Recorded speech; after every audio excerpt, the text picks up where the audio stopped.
আমাদের অনন্য স্টোরি সকল প্রকার পার্ট গল্প দেখতে আমাদের চ্যানেলটি সাবস্ক্রাইব করে পাশে থাকা বেল আইকনটিতে ক্লিক করে অল নোটিফিকেশন অন করে দিন। নিধি ঘুম থেকে উঠে দেখে তার মাথা আমার বুকে, তারপর আস্তে করে পুরো শরীর আমার উপর দিয়ে কপালে গালে চুমু দিতে থাকে, তারপর শক্ত করে জড়িয়ে ধরে। কিরে, তুই আমাকে এত জোরে জড়িয়ে ধরলি কেন? ছাড় আমাকে। আগে বল, সকালের ঘটনার জন্য আমাকে মাফ করে দিয়েছিস? তা না হলে কি? এমন জায়গায় মারবো জীবনের বাবা ডাক শুনতে পারবি না। কি? তাহলে তুইও মা ডাক শুনতে পারবি না? বেশি কথা না বলে বল মাফ করে দিয়েছি। তুই কি আসলেই মাপ চাইতেছিস নাকি থ্রেড দিয়ে মাপ চাইয়ে নিতেছিস? কোনটা? তোর যেটা মন চায় সেটাই বল। করছি, তোরে মাফ করছি। এইভাবে হবে না বাবু। তাহলে একটা লং কিস দিতে হবে। আচ্ছা, তুই নাকি চাকরি পেয়েছিস? আর তুই কিন্তু কথা ঘুরানোর চেষ্টা করতেছিস। কোন কথা? ওই যে লং কিসের কথা। না, আমি পারবো না। তুই যদি আবার কামড় দিস? না, দিব না, প্রমিস। তাহলে চোখ বন্ধ কর। করলাম। আমি নিধির চোখ বন্ধ করা মুখটা দেখতেছি। আহা, কি অপরূপ লাগতেছে, বলে বোঝানো যাবে না। নিধি চোখ খুলে দেখে আমি তার অপলক ভাবে তাকিয়ে আছি। নিধি মুচকি হেসে আমার ঠোঁটে চুমু দিয়ে ধরছে, আমিও ধরছি। নিধি, তোর এই রোমান্টিক অত্যাচার আমাকে পাগল করে তোলে। তুই তো কম করস না। তুই তো চাকরি পেয়ে গেছিস, এখন তো চাকরির পিছনে সময় দিবি, আমাকে তো সময় দিবি না। আরে কি বলিস? কোথায় চাকরি আর কোথায় তুই? আমিও বলি, কোথায় চাকরি আর কোথায় বেকার আমি।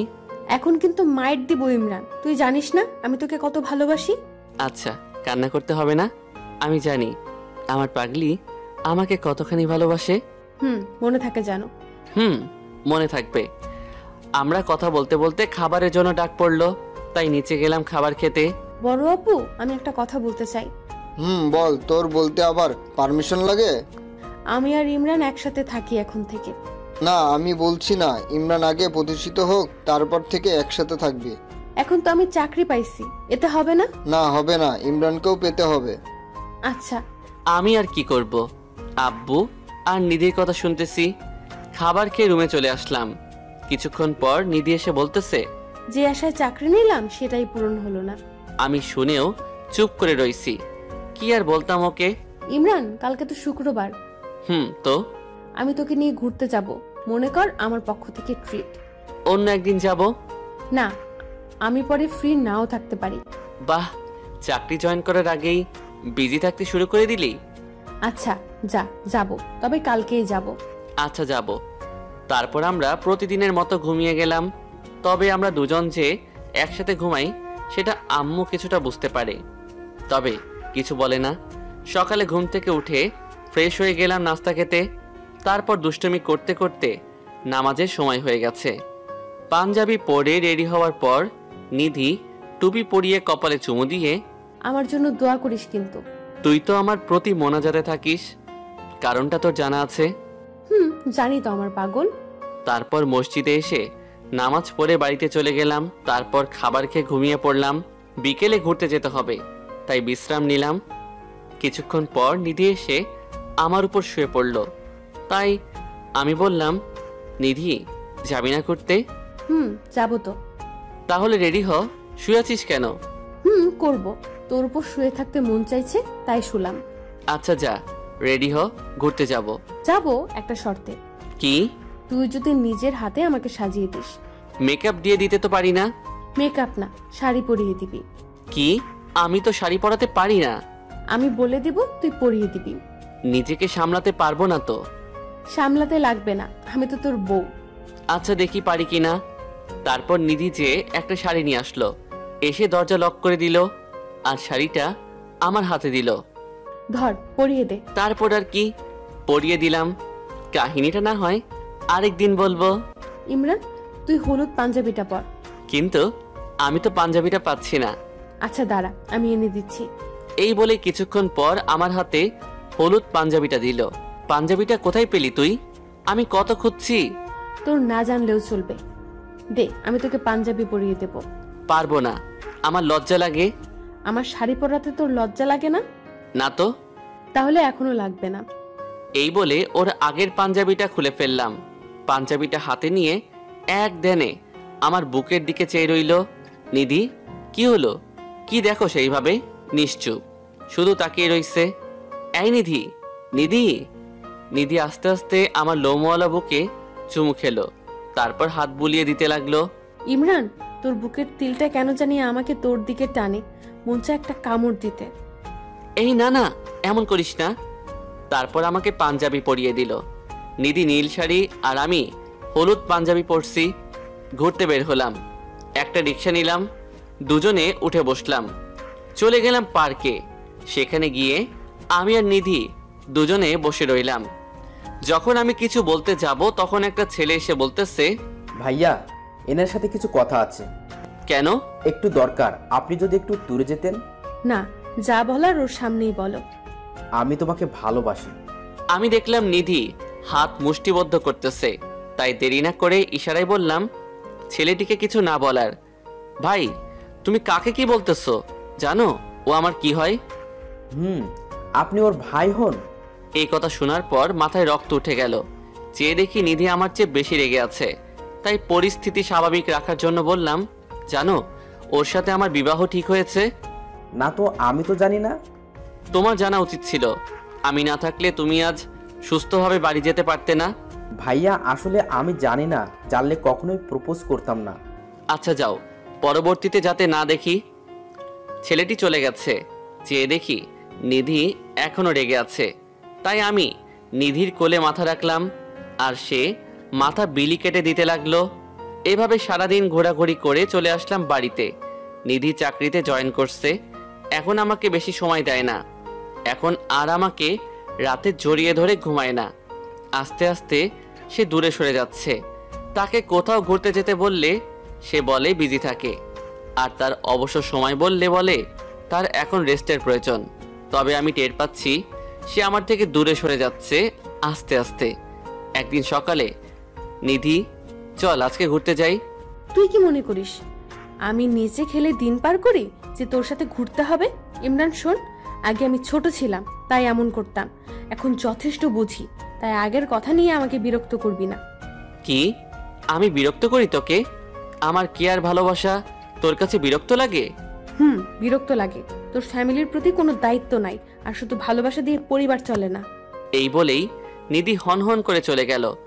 একবার পিছনে ফিরে তাকালো না।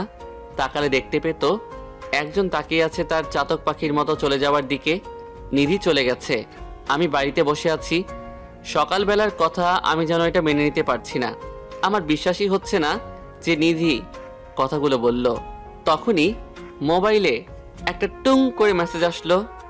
মেসেজটা পড়ে যেন আমার কথা বলা বন্ধ হয়ে গেছে। এই যে অতি খুশির কারণ আমার চাকরিটা হয়ে গেছে। তখনই ফোনটা বেজে উঠল। আসসালামু আলাইকুম। ওয়ালাইকুম আসসালাম। আপনি কি ইমরান বলছেন? জি, আমি ইমরান।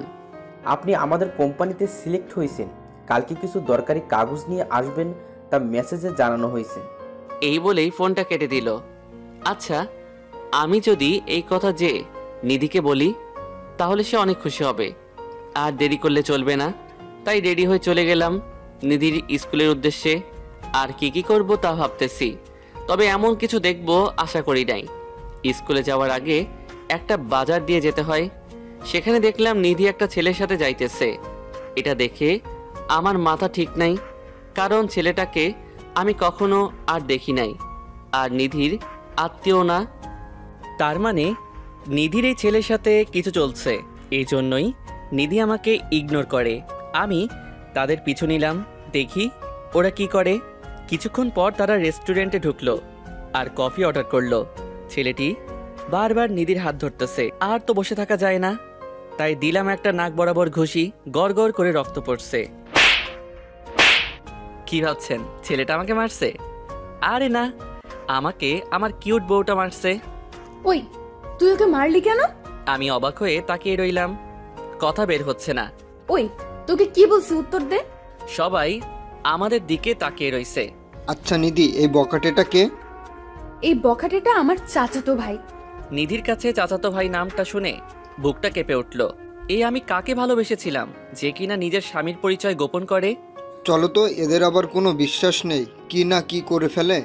তারপর নিধির হাত ধরে চলে যাই। নিধি বারবার আমার দিকে তাকাচ্ছিল, জানি না কেন। তবে আর জানারও দরকার নাই। আমি রাত করে বাড়ি ফিরছি, হাতে সিগারেট পকেটে।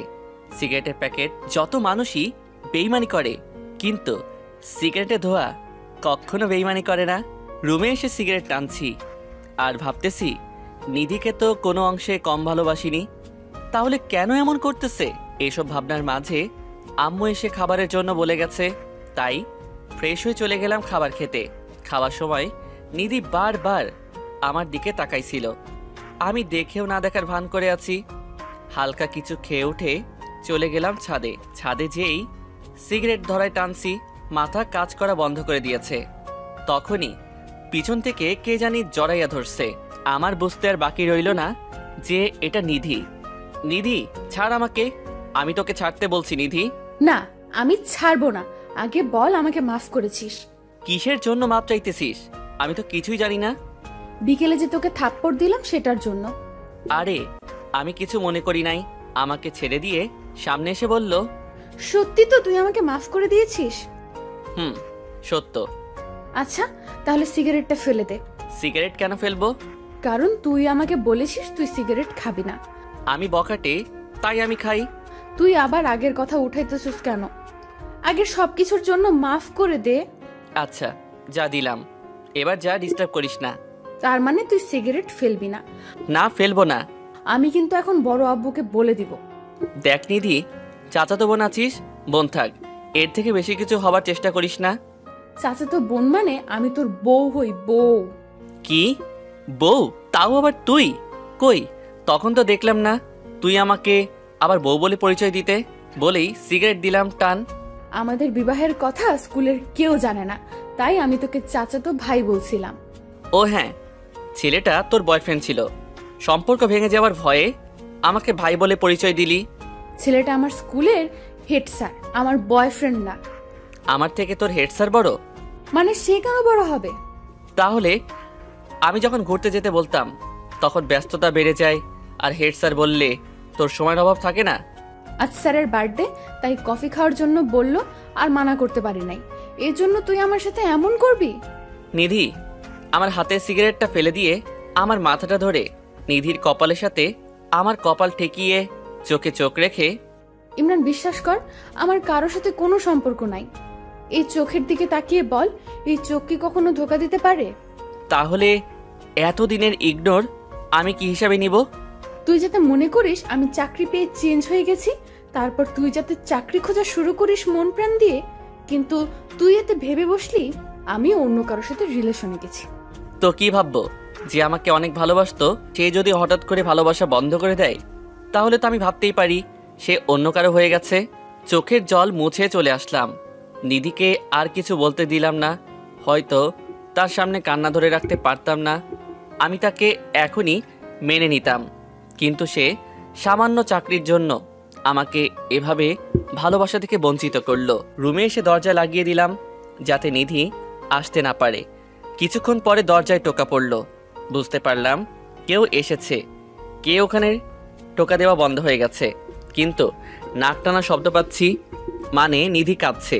এটা ভাবতেই বুকের ভেতরটা কেঁপে উঠল।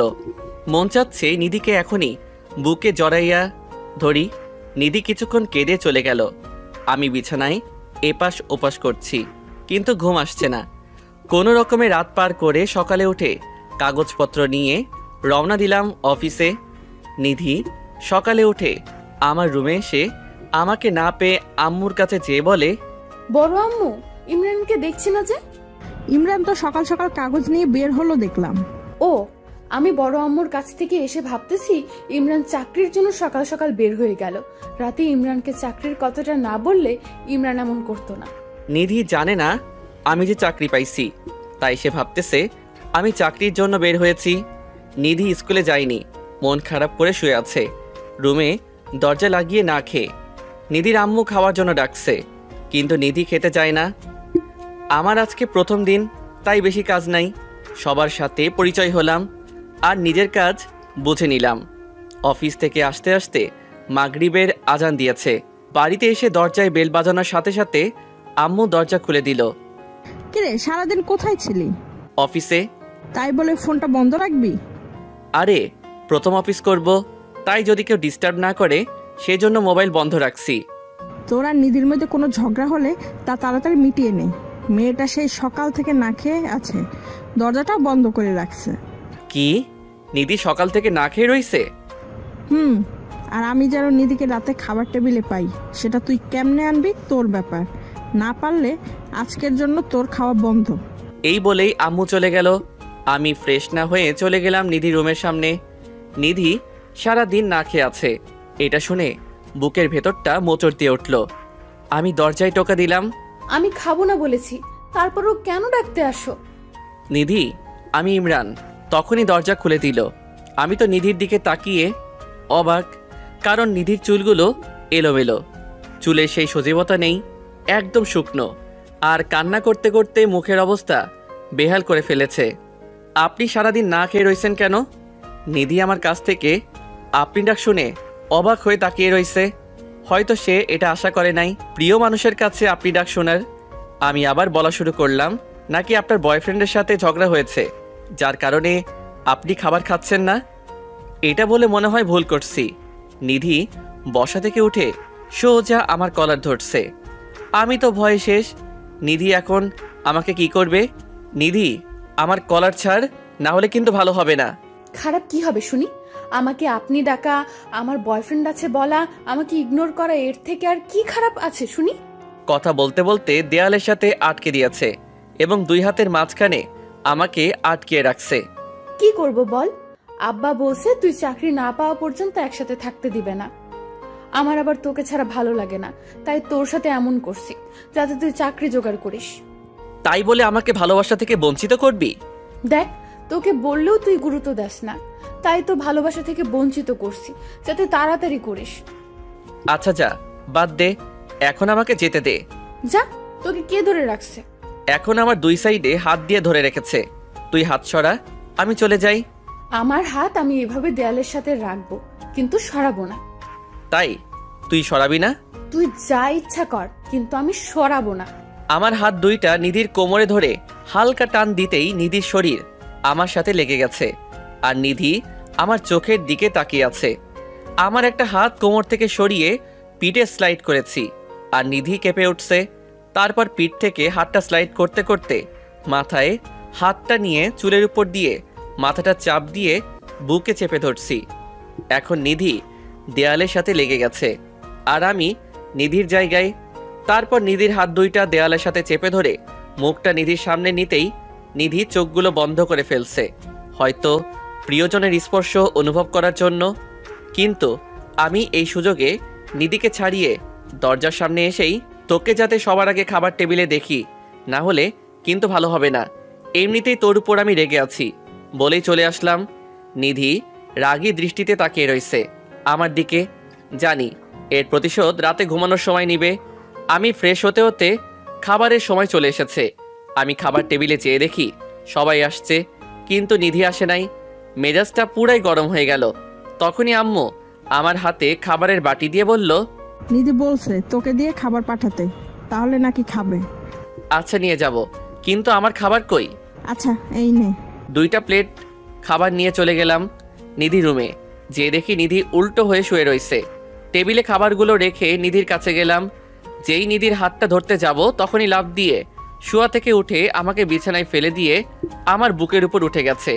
ঘটনা এত দ্রুত ঘটে গেছে আমি কিছুই বুঝতে পারিনি। চেয়ে দেখি নিধি আমার বুকের উপর। নিধি, এগুলো কি শুরু করছিস? নাম বলছি আমার উপর থেকে। না, আমি নামবো না।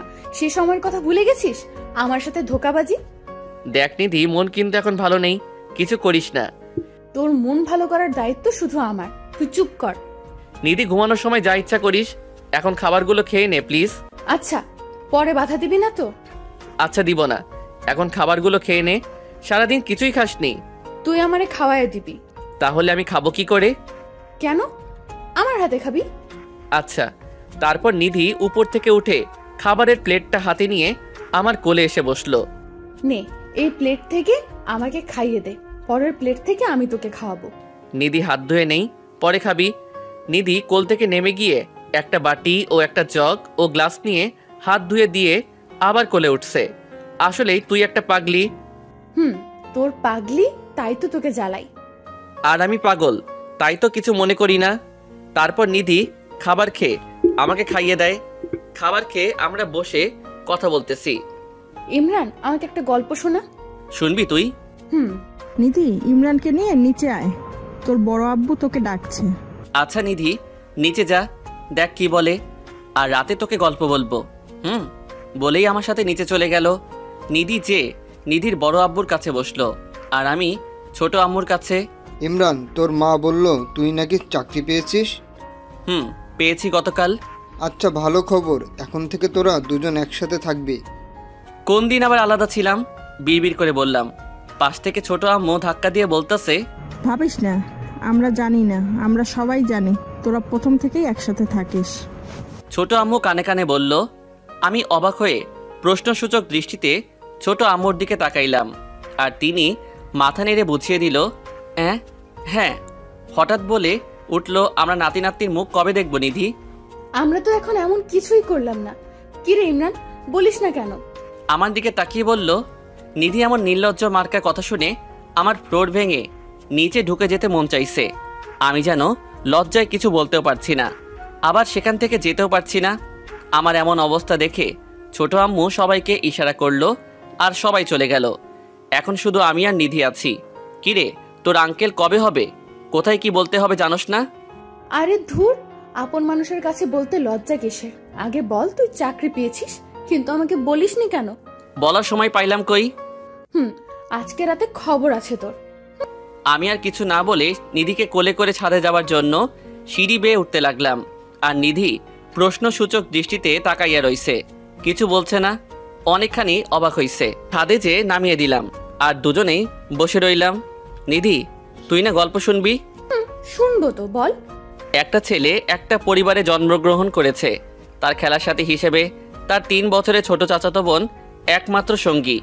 দুজন একসাথে বেড়ে উঠেছে, কিন্তু ছেলেটা প্রাপ্তবয়স্ক হওয়ার পর থেকে মেয়েটিকে ভালোবাসতে শুরু করে, কিন্তু কখনো বলে নাই। একদিন মেয়েটা বলে সে ছেলেটাকে ভালোবাসে। সেদিন ছেলেটাও এত খুশি হয়েছিল যে বলার বাহিরে।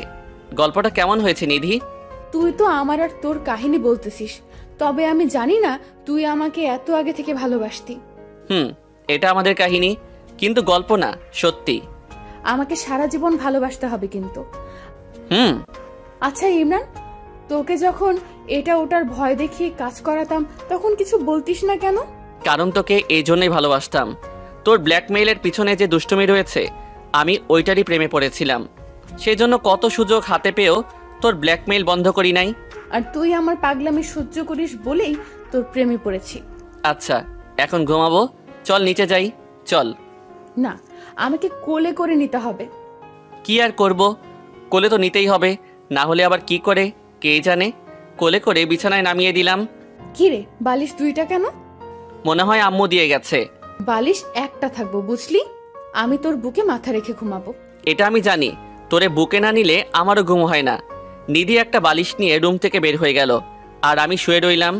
কিছুক্ষণ পর নিধি এসে আমার উপর শুয়ে রইল। নিধি, এখন আমরা তুমি করে বলি?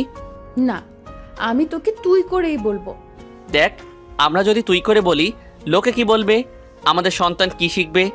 নিধি সন্তানের কথা শুনেই আমার শার্টের কলার চেপে ধরে বুকের সাথে মাথা চেপে ধরছে, মনে হয় লজ্জা পাইছে। নিধি, আমার দিকে তাকা। না, তাকাবো না, আমার লজ্জা করে। আব্বু আম্মুর সামনে যেটি বললি, তখন লজ্জা করে নাই? না, করে না। নিধি, চল আমরা তুমি করে বলা প্র্যাকটিস শুরু করি এখন থেকে। আচ্ছা, প্রথমে তুই আমাকে ভালোবাসি বল। আমি তোমাকে ভালোবাসি। পাগলি, লজ্জা পেতে হবে না, তবে তোমার শাস্তি আছে। কি শাস্তি? আমাকে কষ্ট দেওয়ার জন্য আজকে সারা রাত আদর করতে হবে তোমার। তবে রে শয়তান। বলে জড়িয়ে ধরা অবস্থায় চুমু দিয়ে ধরছে। ওদের একা ছেড়ে দেন, পরবর্তীতে ওদের সন্তান কোনো গল্প তৈরি করবে। ধন্যবাদ সবাইকে আমার সাথে থাকার জন্য আর পুরো গল্পটা পড়ার জন্য। কেউ যাবেন না, সামনে নতুন একটা গল্প নিয়ে আসছি। সবাই পাশে থাকবেন, সবাই ভালো থাকবেন, আর সম্পূর্ণ গল্পটা কেমন হয়েছে জানাবেন প্লিজ।